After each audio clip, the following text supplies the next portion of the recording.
ಮಿತ್ರರೇ ನಮಸ್ಕಾರ. ಮಿತ್ರರೇ, ಈ ಪಶ್ಚಿಮ ಏಷ್ಯಾದಲ್ಲಿ ಹೊಸದಾದಂತಹ ಒಂದು ಸಂಘರ್ಷ ಉಲ್ಬಣಿಸ್ತಾ ಇದೆ. ಇದನ್ನು ಹೇಳದಂತಹ ಸಂದರ್ಭದಲ್ಲಿ ನಿಮಗೇನಿದು ಹೊಸ ವಿಚಾರವ ಅಂತ ಅನ್ನಿಸಬಹುದು. ಯಾಕೆ ಅಂತಂದರೆ ಮಿಡಲ್ ಈಸ್ಟ್ ಅಂತಂದರೆ ಅದು ಸಂಘರ್ಷವೇ. ಅಲ್ಲಿ ಹಮಾಸ್, ಹಿಜ್ಬುಲ್ಲಾ, ಹೂತಿ, ಇರಾನ್, ಇಸ್ರೇಲ್ ಯಾವಾಗಲೂ ಇದ್ದಿದ್ದೇ ಅಲ್ವಾ ಅಂತ ಕೆಲವರಿಗೊಂದು ಭಾವನೆ ಬರಬಹುದು. ಆದರೆ ಮಿತ್ರರೇ, ನಾನು ಈ ವಿಡಿಯೋ ಮಾಡೋದಕ್ಕೆ ಬೇರೆಯದೇ ಆದಂಥ ಒಂದು ಕಾರಣ ಇದೆ. ಈಗ ಸಂಘರ್ಷ ಉಲ್ಬಣ ಆಗ್ತಾ ಇದೆಯಲ್ಲ, ಇದು ಹಮಾಸ್, ಹಿಜ್ಬುಲ್ಲಾ, ಹೂತಿ, ಇರಾನ್, ಇಸ್ರೇಲ್ ಇದಕ್ಕೆ ಸೀಮಿತವಾಗಿದ್ದಲ್ಲ.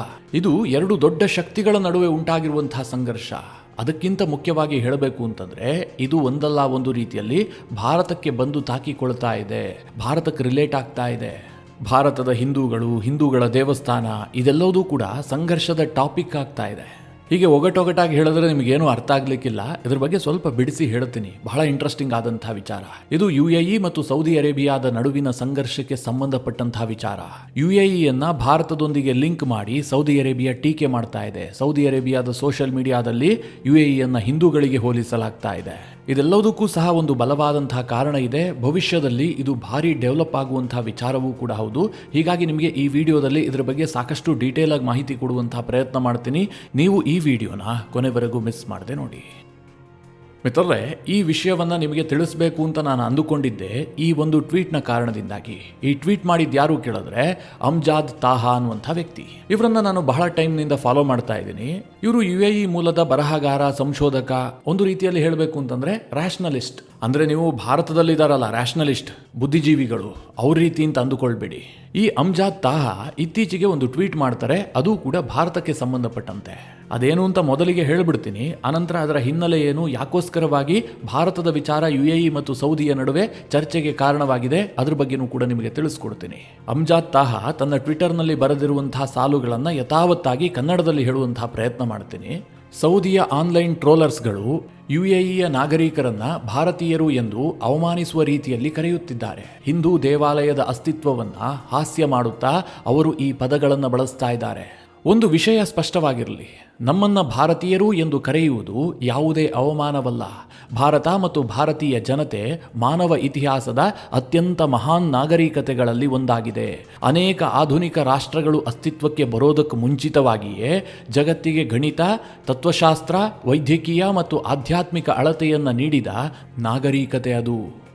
ನಾವು ಭಾರತೀಯರೊಂದಿಗೆ ಬದುಕ್ತೀವಿ, ಭಾರತೀಯರೊಂದಿಗೆ ಕೆಲಸ ಮಾಡ್ತೀವಿ, ಭಾರತದೊಂದಿಗೆ ಬೆಳೆಯುತ್ತೇವೆ, ಭಾರತವನ್ನು ಗೌರವಿಸ್ತೇವೆ. ನಿಜವಾಗಿಯೂ ಕೂಡ ಲಜ್ಜಾಸ್ಪದವಾದದ್ದು UAEಯ ಮುಕ್ತ ಮನಸ್ಸಲ್ಲ, ಬದಲಾಗಿ ಆರ್ಥಿಕವಾಗಿ ಅವಲಂಬಿಸಿಕೊಂಡಿರುವಂತಹ ಭಾರತವನ್ನೇ ಆನ್ಲೈನ್ನಲ್ಲಿ ತಿರಸ್ಕರಿಸುವ ಸೌದಿ ಟ್ರೋಲರ್ಗಳ ಜಾತಿಯ ವೈಷಮ್ಯ. ಅದನ್ನ ಶಕ್ತಿ ಅಂತ ಹೇಳೋದಕ್ಕೆ ಸಾಧ್ಯ ಇಲ್ಲ, ಅದು ನೈತಿಕ ದೌರ್ಬಲ್ಯತೆ. ನಮಗೆ ಭಾರತದಿಂದ ಯಾವ ಜ್ಞಾನ ಸಿಗುತ್ತೆ ಅಂತಂದ್ರೆ ಅದು ವಸುಧೈವ ಕುಟುಂಬಕಂ, ಜಗತ್ತೇ ಒಂದು ಕುಟುಂಬ ಅಂತ ಭಾರತೀಯರು ಭಾವಿಸ್ತಾರೆ. ಹಿಂದೂಗಳು ಗರ್ವ ಪಡ್ತಾರೆ, ಆದರೆ ಕೂಗುವುದರಿಂದ ಅಲ್ಲ, ಬದಲಾಗಿ ತಮ್ಮ ಅಸ್ತಿತ್ವವನ್ನ ಅರಿತಿರುವುದರಿಂದ. ಒಂದು ನಾಗರಿಕತೆಯು ಬಲಿಷ್ಠವಾಗಿರಲು ಅವಮಾನಗಳ ಅವಶ್ಯಕತೆ ಇಲ್ಲ. ಜ್ಞಾನ, ಗೌರವ ಮತ್ತು ಕಾಲದ ಮೇಲೆ ನಾಗರಿಕತೆ ನಿಂತಿರುತ್ತದೆ. ಯಾವ ನಾಗರಿಕತೆಗಳು ನಿಜವಾಗ್ಲೂ ನಿರ್ಮಾಣ ಆದವು, ಹಾಗೆ ಯಾವುದು ಕೇವಲ ಹಾಸ್ಯ ಮಾಡೋದಕ್ಕಷ್ಟೇ ಸೀಮಿತ ಆಯಿತು ಅನ್ನೋದನ್ನು ಕೂಡ ಇತಿಹಾಸ ನೆನಪಿಟ್ಟುಕೊಳ್ಳುತ್ತದೆ. ಮಿತ್ರರೇ, ಇದಕ್ಕೆ ನಾನೇನು ವಿವರಣೆ ಕೊಡಬೇಕು ಅಂತ ನನಗೆ ಅನ್ನಿಸ್ತಾ ಇಲ್ಲ. ಯಾಕೆ ಅಂತಂದ್ರೆ ನಿಮಗೆ ತುಂಬಾ ಚೆನ್ನಾಗಿ ಅರ್ಥ ಆಗಿರುತ್ತೆ. ಇದೆಲ್ಲೋದನ್ನ ಹೇಳಿರೋದು ಯಾರು ಕೇಳಿದ್ರೆ ಅಮ್ಜಾದ್ ತಾಹಾ ಅನ್ನುವಂಥ UAE ಮೂಲದ ಒಬ್ಬ ರ್ಯಾಷನಲಿಸ್ಟ್. ಈ ಅಮ್ಜಾದ್ ತಾಹಾ ಯಾಕೋಸ್ಕರವಾಗಿ ಭಾರತದ ಬಗ್ಗೆ ಹೀಗೆ ಹೇಳಿದ್ರು, ಯಾರನ್ನ ಟೀಕಿಸಿ ಭಾರತವನ್ನ ಉತ್ತಮ ಅಂತ ಹೇಳಿದ್ರು, ಭಾರತದ ನಾಗರಿಕತೆಯನ್ನ ಇಷ್ಟೆಲ್ಲ ಹೊಗಳೋದಕ್ಕೆ ಏನ್ ಕಾರಣ? ಈ ಪ್ರಶ್ನೆಯನ್ನ ನೀವು ಕೇಳಿದ್ದೆ ಆದ್ರೆ ಇದಕ್ಕೆಲ್ಲ ಕಾರಣ ಆಗಿದ್ದು ಸೌದಿ ಮೂಲದ ಟ್ರೋಲರ್ಸ್ಗಳು.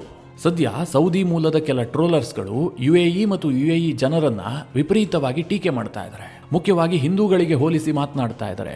UAEಯಲ್ಲಿ ಹಿಂದೂಯಿಸಂ ಬೆಳೀತಾ ಇದೆ, ಅಲ್ಲಿ ಹಿಂದೂ ಧ್ವಜ ಹಾರ್ತಾ ಇದೆ, ಹಿಂದೂ ದೇವಾಲಯ ನಿರ್ಮಾಣ ಆಗ್ತಾ ಇದೆ, ಇದೆಲ್ಲವೂ ಕೂಡ ಇಸ್ಲಾಂಗೆ ವಿರುದ್ಧ. ಇವತ್ತು UAEಯಲ್ಲಿ ಮೂಲ ಅರಬರು ಮೈನಾರಿಟೀಸ್ ಆಗಿದ್ದಾರೆ, ಅಲ್ಲಿ ಇಂಡಿಯನ್ಸ್ ಪ್ರಾಬಲ್ಯ ಜಾಸ್ತಿ ಆಗ್ತಾ ಇದೆ. ಇದೆಲ್ಲವೂ ಕೂಡ ಅರಬರಿಗೆ ಅವಮಾನ ಅನ್ನುವ ರೀತಿಯಲ್ಲಿ ಸೌದಿಯ ಟ್ರೋಲರ್ಸ್ಗಳು UAE ಜನರನ್ನ ಟೀಕೆ ಮಾಡ್ತಾ ಇದ್ರು. ಇದಕ್ಕೆ ಅಮ್ಜದ್ ತಾಹಾ ಈ ಟ್ವೀಟ್ ಮಾಡುವ ಮೂಲಕ ಉತ್ತರ ಕೊಟ್ಟಿದ್ದಾರೆ. ಇಲ್ಲಿ ಸೌದಿ ಅರೇಬಿಯಾದ ಟ್ರೋಲರ್ಸ್ಗಳು UAE ಸರ್ಕಾರವನ್ನ ಯಾಕೋಸ್ಕರವಾಗಿ ಹಿಂದೂಗಳನ್ನ ಮುಂದಿಟ್ಕೊಂಡು ಟೀಕೆ ಮಾಡ್ತಾ ಇದ್ದಾರೆ. UAE ಸರ್ಕಾರ ಜಾತ್ಯತೀತ ನಿಲುವನ್ನು ತೆಗೆದುಕೊಳ್ತಾ ಇದೆ, ದೇಶದಲ್ಲಿ ಹಿಂದೂ ದೇವಾಲಯ ನಿರ್ಮಾಣಕ್ಕೆ ಅವಕಾಶ ಕೊಟ್ಟಿದೆ, UAEಯಲ್ಲಿ ಹಿಂದೂಗಳ ಜನಸಂಖ್ಯೆ ಜಾಸ್ತಿ ಆಗ್ತಾ ಇದೆ. ಇದಿಷ್ಟೇ ಕಾರಣವಾಗಿ ಕೇಳಿದ್ರೆ ಅದಷ್ಟೇ ಕಾರಣಕ್ಕೆ ಟೀಕೆ ಮಾಡ್ತಾ ಇಲ್ಲ, ಅದು ಒಂದು ಕಾರಣ ಅಷ್ಟೇ. UAEಯಲ್ಲಿ 1,10,00,000 ಜನ ವಾಸ ಮಾಡ್ತಾರೆ. ಆದರೆ UAEಯ ಮೂಲ ನಿವಾಸಿಗಳು ಅಂದರೆ ಅರಬರು ಎಷ್ಟಿದ್ದಾರೆ ಕೇಳಿದ್ರೆ ಕೇವಲ 12 ಲಕ್ಷದಷ್ಟು ಮಾತ್ರ. UAEಯ ಒಟ್ಟು ಜನಸಂಖ್ಯೆಯಲ್ಲಿ 11% ಮಾತ್ರ ಮೂಲ ನಿವಾಸಿಗಳಿದ್ದಾರೆ. ಅತಿ ಹೆಚ್ಚು ಪ್ರಮಾಣದಲ್ಲಿ ಇರೋದು ಯಾರು ಕೇಳಿದ್ರೆ ಅದು ಭಾರತೀಯರು. ಒಟ್ಟು UAE ಜನಸಂಖ್ಯೆಯಲ್ಲಿ ಭಾರತದ ಪಾಲು 38% ಇದೆ. ಒಟ್ಟಾರೆ ಜನಸಂಖ್ಯೆಯಲ್ಲಿ ಹಿಂದೂಗಳ ಪ್ರಮಾಣವೇ 7% ಅಷ್ಟಿದೆ. ಹಾಗೆ ಬೌದ್ಧರು ಕೂಡ ಒಂದು 3% 12% ಕ್ರಿಶ್ಚಿಯನ್ನರಿದ್ದಾರೆ. UAE ಇಸ್ಲಾಮಿಕ್ ದೇಶ, ಅಲ್ಲಿ ಇಸ್ಲಾಮಿಕ್ ರೂಲ್ ಇದೆ. ಆದರೂ ಸಹ ಅದೊಂದು ರೀತಿಯಲ್ಲಿ ಜಾತ್ಯತೀತ ತತ್ವಗಳನ್ನು ಒಂದು ಹಂತದಲ್ಲಿ ಅನುಸರಿಸ್ತಾ ಇದೆ. ಈ ಕಾರಣಕ್ಕೋಸ್ಕರವಾಗಿ ಮಾತ್ರ ಸೌದಿ ಅರೇಬಿಯಾ ಈ ರೀತಿಯಾಗಿ UAEಯನ್ನು ಟೀಕೆ ಮಾಡ್ತಾ ಇದೆಯಾ ಕೇಳಿದ್ರೆ ಖಂಡಿತವಾಗ್ಲೂ ಇಲ್ಲ. ಇದರ ಆಚೆಗೆ ಕೆಲವೊಂದಷ್ಟು ಪ್ರಮುಖವಾದಂತಹ ಕಾರಣಗಳಿದ್ದಾವೆ. ಅದನ್ನು ತಿಳ್ಕೊಂಡ್ರೆ ಮಾತ್ರ ಈ ಸಂಘರ್ಷದ ಮೂಲ ಮತ್ತು ಭಾರತವನ್ನು ಯಾಕಿದಕ್ಕೆ ಲಿಂಕ್ ಮಾಡ್ತಾ ಇದೆ ಎಲ್ಲವೂ ಕೂಡ ನಿಮಗೆ ಕ್ಲಿಯರ್ ಆಗಿ ಅರ್ಥ ಆಗುತ್ತೆ. ಈ ಸೌದಿ ಅರೇಬಿಯಾ ಮತ್ತು UAE ಮೊನ್ನೆವರೆಗೂ ಕೂಡ ಬಹಳ ಕ್ಲೋಸ್ ಆದಂಥ ಅಲೈ ಕಂಟ್ರೀಸ್, ಬಹಳ ಮಿತ್ರತ್ವ ಇತ್ತು. ಎರಡೂ ದೇಶಗಳು ಕೂಡ GCCಯ ಮೆಂಬರ್ ಆಗಿದ್ದಾವೆ. ಎರಡೂ ದೇಶದ ನಾಯಕರು ಕೂಡ ತೀರಾ ಆಪ್ತ ನಾಯಕರಾಗಿದ್ರು. ಎರಡೂ ದೇಶದ ಇಂಟ್ರೆಸ್ಟ್ಗಳು ಕೂಡ ಸೇಮ್ ಆಗಿದ್ವು. ಹೀಗಿರುವಂತಹ ಸಂದರ್ಭದಲ್ಲಿ ಇತ್ತೀಚಿನ ಬೆಳವಣಿಗೆಗಳು ಮಾತ್ರ ಎರಡೂ ದೇಶಗಳನ್ನು ತದ್ವಿರುದ್ಧ ದಿಕ್ಕಿನತ್ತ ಕೊಂಡೊಯ್ತಾ ಇದ್ದಾವೆ. ಆರಂಭ ಎಲ್ಲಿಂದ ಕೇಳಿದ್ರೆ ಅದು ಯೆಮೆನ್ನಿಂದ. ನಿಮಗೆಲ್ಲ ಗೊತ್ತೇ ಇದೆ, ಹಿಂದೊಂದು ವಿಡಿಯೋದಲ್ಲಿ ನಿಮಗೆ ಅದರ ಬಗ್ಗೆ ಡೀಟೇಲ್ ಆಗಿ ತಿಳಿಸ್ಕೊಟ್ಟಿದ್ದೆ. ದಕ್ಷಿಣ ಯೆಮೆನ್ ವಿಚಾರದಲ್ಲಿ ಒಂದು ಸಂಘರ್ಷದ ಕಿಡಿ ಹೊತ್ಕೊಳ್ಳುತ್ತೆ. ಮೊದಲಿಗೆ ಅಲ್ಲಿರುವಂತಹ ಹೌತಿಗಳನ್ನು ಬಗ್ಗು ಬಡಿಬೇಕು ಅಂತ ಸೌದಿ ಅರೇಬಿಯಾ ಮತ್ತು UAE ಒಟ್ಟಾಗಿ ಸೇನೆಯನ್ನ ಯೆಮೆನ್ ದೇಶದಲ್ಲಿ ನಿಯೋಜನೆ ಮಾಡಿರುತ್ತೆ.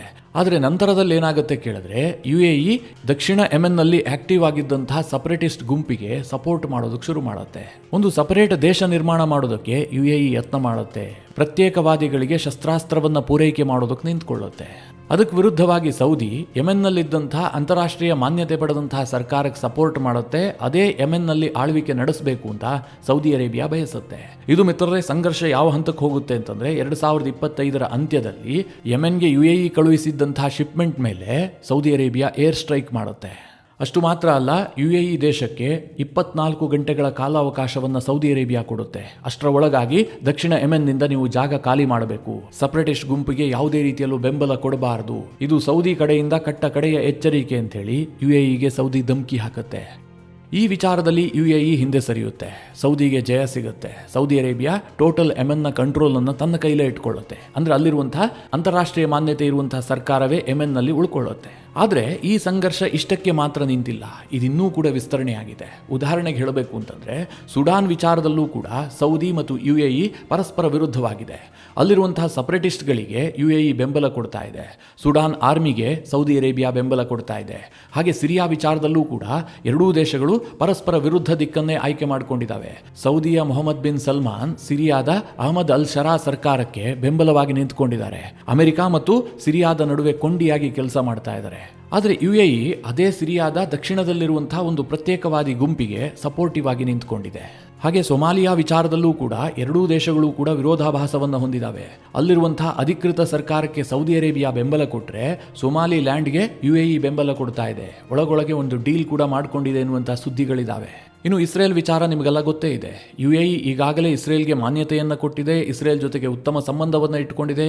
ವ್ಯಾಪಾರ, ರಕ್ಷಣೆ ಎಲ್ಲ ವಿಧವಾಗಿಯೂ ಕೂಡ ಇಸ್ರೇಲ್ ಜೊತೆಗೆ UAE ಕೈ ಜೋಡಿಸಿದೆ. ಆದರೆ ಸೌದಿ ಇಸ್ರೇಲ್ ವಿಚಾರದಲ್ಲಿ ಈಗಲೂ ಸಹ ತನ್ನ ದ್ವಂದ್ವವನ್ನು ಮುಂದುವರಿಸಿದೆ. ಇದನ್ನೆಲ್ಲ ಹೇಳದಂತಹ ಸಂದರ್ಭದಲ್ಲಿ ಸಹಜವಾಗಿ ನಿಮಗೊಂದು ಪ್ರಶ್ನೆ ಬಂದೇ ಬಂದಿರುತ್ತೆ. ಕಳೆದ ಕೆಲ ವರ್ಷದವರೆಗೂ ಕೂಡ ಸೌದಿ ಅರೇಬಿಯಾ ಮತ್ತು UAE ಒಂದೇ ನಾಣ್ಯದ ಎರಡು ಮುಖಗಳಂತಿದ್ವು. ಇಬ್ಬರ ಇಂಟ್ರೆಸ್ಟ್ ಕೂಡ ಸೇಮ್ ಆಗಿರ್ತಾ ಇತ್ತು. ಆದರೆ ದಿಢೀರಂತ ಈ ಬದಲಾವಣೆ ಯಾಕಿಬ್ಬರೂ ಕೂಡ ವಿರುದ್ಧವಾದಂತಹ ದಿಕ್ಕನ್ನು ಆಯ್ಕೆ ಮಾಡಿಕೊಂಡಿದ್ದಾರೆ? ಈ ಪ್ರಶ್ನೆಯನ್ನು ಕೇಳಿದ್ದೆ. ಆದರೆ ಮುಖ್ಯವಾಗಿ ಮಿತ್ರರೇ, ಆರ್ಥಿಕ ಪೈಪೋಟಿ. ನಿಮಗೆಲ್ಲ ಗೊತ್ತೇ ಇದೆ, ಸೌದಿ ಅರೇಬಿಯಾದಲ್ಲಿ ಮೊಹಮ್ಮದ್ ಬಿನ್ ಸಲ್ಮಾನ್ ಅಧಿಕಾರಕ್ಕೆ ಬರ್ತಿದ್ದ ಹಾಗೆ ಅವರೊಂದು ತೀರ್ಮಾನವನ್ನು ಮಾಡ್ತಾರೆ. ಸೌದಿಯ ಎಕಾನಮಿ ಕೇವಲ ಆಯಿಲ್ ಅನ್ನು ಡಿಪೆಂಡ್ ಆಗಿರಬಾರದು, ಆಯಿಲ್ನ ಹೊರತಾಗಿ ಸೌದಿಯ ಎಕಾನಮಿಯನ್ನು ಕಟ್ಟಬೇಕು ಅಂತ. ಅದಕ್ಕೆ ಮೊಹಮ್ಮದ್ ಬಿನ್ ಸಲ್ಮಾನ್ ಆಯ್ಕೆ ಮಾಡಿಕೊಂಡಂತಹ ವಿಚಾರಗಳು ಯಾವ್ದಾವುದು ಕೇಳಿದ್ರೆ, ಒಂದು ಹೆಲ್ತ್ ಕೇರ್, ಕ್ರೀಡೆ, ಟೂರಿಸಂ, ಮತ್ತೊಂದು ಕಡೆಯಲ್ಲಿ ಡೇಟಾ ಸೆಂಟರ್. ಇದೇ ಮಿತ್ರರೇ UAE ಮತ್ತು ಸೌದಿಯ ನಡುವೆ ಈ ಸಂಘರ್ಷ, ಈ ಪೈಪೋಟಿಗೆ ಮೂಲ ಕಾರಣ. ಯಾಕೆ ಕೇಳಿದ್ರೆ, ಸೌದಿ ಕೈ ಹಿಡಿತಾ ಇದೆಯಲ್ಲ ಈ ಡೇಟಾ ಸೆಂಟರ್, ಹೆಲ್ತ್ ಕೇರ್, ಕ್ರೀಡೆ, ಟೂರಿಸಂ ಇದೆಲ್ಲದರಲ್ಲೂ ಸಹ UAE ಈಗಾಗಲೇ ಮಾಸ್ಟರ್ ಆಗಿದೆ. ಅಬುಧಾಬಿ, ದುಬೈ ಇದೆಲ್ಲದೂ ಕೂಡ ಅಂತಾರಾಷ್ಟ್ರೀಯ ಮಟ್ಟದಲ್ಲಿ ಜಗಮಗಿಸ್ತಾ ಇದೆ. ಇನ್ವೆಸ್ಟರ್ಸ್ಗಳಲ್ಲಿ ಬರ್ತಾ ಇದ್ದಾರೆ. ಇಂಟರ್ನ್ಯಾಷನಲ್ ಲೆವೆಲ್ನ ಅನೇಕ ಕ್ರೀಡಾಕೂಟಗಳು ನಡೀತವೆ. ಟೂರಿಸಂ ವಿಚಾರದಲ್ಲಿ ಬೆಳೆದಿದೆ. ಗ್ಲೋಬಲ್ ಲೆವೆಲ್ನ ಈವೆಂಟ್ಗಳು ನಡೀತವೆ. ಇದು UAE ಆರ್ಥಿಕತೆಗೆ ಹಣದ ಹೊಳೆಯನ್ನೇ ಹರಿಸುತ್ತೆ. ಆದರೆ ಮೊಹಮ್ಮದ್ ಬಿನ್ ಸಲ್ಮಾನ್ ಈಗ UAEಯ ಈ ಅನ್ನದ ತಟ್ಟೆಗೆ ಕೈ ಹಾಕೋದಕ್ಕೆ ಹೊರಟಿದ್ದಾರೆ. ಇದೇ ವಿಚಾರ ಸೌದಿ ಮತ್ತು UAEಯ ನಡುವಿನ ಮೂಲ ಸಂಘರ್ಷಕ್ಕೆ ಕಾರಣ. ಆದರೆ ಇದೆಲ್ಲದರ ಮಧ್ಯದಲ್ಲಿ ಭಾರತ ಯಾಕೆ ಬರ್ತಾ ಇದೆ, ಹಿಂದೂಗಳು ಯಾಕೆ ಬರ್ತಾ ಇದ್ದಾರೆ ಅಂತ ನಿಮಗೊಂದು ಸಹಜ ಕುತೂಹಲ ಇರಬಹುದು. ನಿಮಗೆಲ್ಲ ಇತ್ತೀಚಿನ ಒಂದು ಬೆಳವಣಿಗೆ ನೆನಪಿರಬಹುದು. ನಾನು ಕೂಡ ವಿಡಿಯೋ ಮಾಡಿ ನಿಮಗೆ ತಿಳಿಸಿದ್ದೆ. ಸೌದಿ ಅರೇಬಿಯಾ ಮತ್ತು ಪಾಕಿಸ್ತಾನದ ನಡುವೆ ಒಂದು ಡಿಫೆನ್ಸ್ ಡೀಲ್ ಆಯಿತು. ಅದಾದ ಬಳಿಕ ಅದಕ್ಕೆ ತುರ್ಕಿಯನ್ನು ಕೂಡ ಸೇರಿಸಿಕೊಳ್ಳೋದಕ್ಕೆ ಸೌದಿ ಅರೇಬಿಯಾ ಮುಂದಾಯಿತು. ಈಗ ಒಂದು ಇಸ್ಲಾಮಿಕ್ ನ್ಯಾಟೋವನ್ನು ರಚನೆ ಮಾಡುವ ದಿಕ್ಕಿನಲ್ಲಿ ಈ ಮೂರು ದೇಶಗಳು ಹೊರಟಿದ್ದಾವೆ. ಇದು ಸಹಜವಾಗಿ UAEಗೆ ಆತಂಕವನ್ನು ತಂತು. ಆ ಸಂದರ್ಭದಲ್ಲಿ UAEಯ ಅಧ್ಯಕ್ಷರಾಗಿರುವಂತಹ MBZ ಭಾರತ ಪ್ರವಾಸವನ್ನು ಕೈಗೊಳ್ತಾರೆ. ಪ್ರಧಾನಿ ನರೇಂದ್ರ ಮೋದಿಯ ಜೊತೆಗೆ ಕೆಲವೊಂದಷ್ಟು ರಹಸ್ಯ ಡೀಲ್ಗಳನ್ನು ಮಾಡಿಕೊಳ್ತಾರೆ. ಮುಖ್ಯವಾಗಿ ಅದರಲ್ಲಿ ಡಿಫೆನ್ಸ್ ಡೀಲ್ ಕೂಡ ಸೇರಿತ್ತು.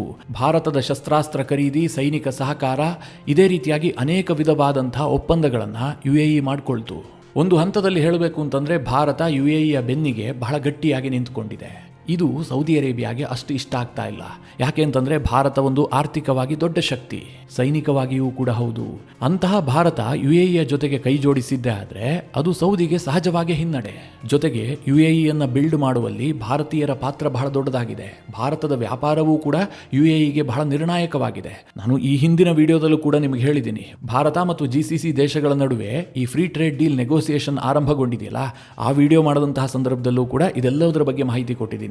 ಭಾರತಕ್ಕೆ UAE ಮೂರನೇ ಅತಿ ದೊಡ್ಡ ಟ್ರೇಡಿಂಗ್ ಪಾರ್ಟ್ನರ್. UAE ದೇಶಕ್ಕೆ ಭಾರತದಿಂದ ಬಹಳ ದೊಡ್ಡ ಲಾಭ ಆಗುತ್ತೆ.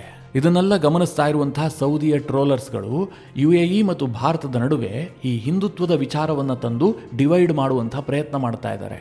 ಹಾಗೆ ನೋಡೋಕೆ ಹೋದರೆ UAE ತುಂಬ ಲಿಬರಲ್ ವಿಚಾರಗಳನ್ನು ಹೊಂದಿದೆ. ಅವರು ಕಟ್ಟರ್ ಇಸ್ಲಾಮನ್ನು ಯಾವತ್ತೂ ಕೂಡ ಫಾಲೋ ಮಾಡೋದಕ್ಕೆ ಇಷ್ಟಪಡೋದಿಲ್ಲ. ಸೌದಿಯ ಮೊಹಮ್ಮದ್ ಬಿನ್ ಸಲ್ಮಾನ್ ಕೂಡ ಇದೇ ರೀತಿಯ ವಿಚಾರಧಾರೆಗಳನ್ನು ಮೊನ್ನೆವರೆಗೂ ಕೂಡ ಅನುಸರಿಸ್ತಾ ಇದ್ರು.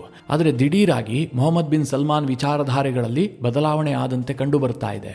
ಮಿತ್ರರೇ, ಮುಂದಿನ ದಿನಗಳಲ್ಲಿ ಈ ವಿಚಾರದಲ್ಲಿ ಸಾಕಷ್ಟು ಡೆವಲಪ್ಮೆಂಟ್ಗಳಾಗ್ತವೆ. ಆ ಸಂದರ್ಭದಲ್ಲಿ ನಿಮಗೆ ತಿಳಿಸ್ಕೊಡುವಂತಹ ಪ್ರಯತ್ನವನ್ನು ಕೂಡ ನಾನು ಮಾಡ್ತೀನಿ. ಇವತ್ತಿನ ಈ ವಿಷಯದ ಬಗ್ಗೆ ನಿಮ್ಮ ಅನಿಸಿಕೆ, ಅಭಿಪ್ರಾಯಗಳೇನು ಕಮೆಂಟ್ ಮಾಡುವ ಮೂಲಕ ನಮಗೆ ತಿಳಿಸಿ. ಹಾಗೆ ನಿಮಗೆ ಈ ವಿಡಿಯೋ ಇಷ್ಟವಾದರೆ ಲೈಕ್ ಮಾಡಿ. ಜೊತೆಗೆ ನೀವಿನ್ನೂ ನಿಮ್ಮ ನೆಚ್ಚಿನ ಸಂಸ್ಕಾರ ಸೌರಭ ಯೂಟ್ಯೂಬ್ ಚಾನಲ್ನ ಸಬ್ಸ್ಕ್ರೈಬ್ ಮಾಡಿಲ್ಲ ಅಂತಾದರೆ ಈ ಕೂಡಲೇ ಸಬ್ಸ್ಕ್ರೈಬ್ ಮಾಡಿ. ಮುಂದಿನ ಎಲ್ಲ ಅಪ್ಡೇಟ್ಗಳ ನೋಟಿಫಿಕೇಷನ್ಗಾಗಿ ಬೆಲ್ ಐಕಾನ್ ಒತ್ತಿ.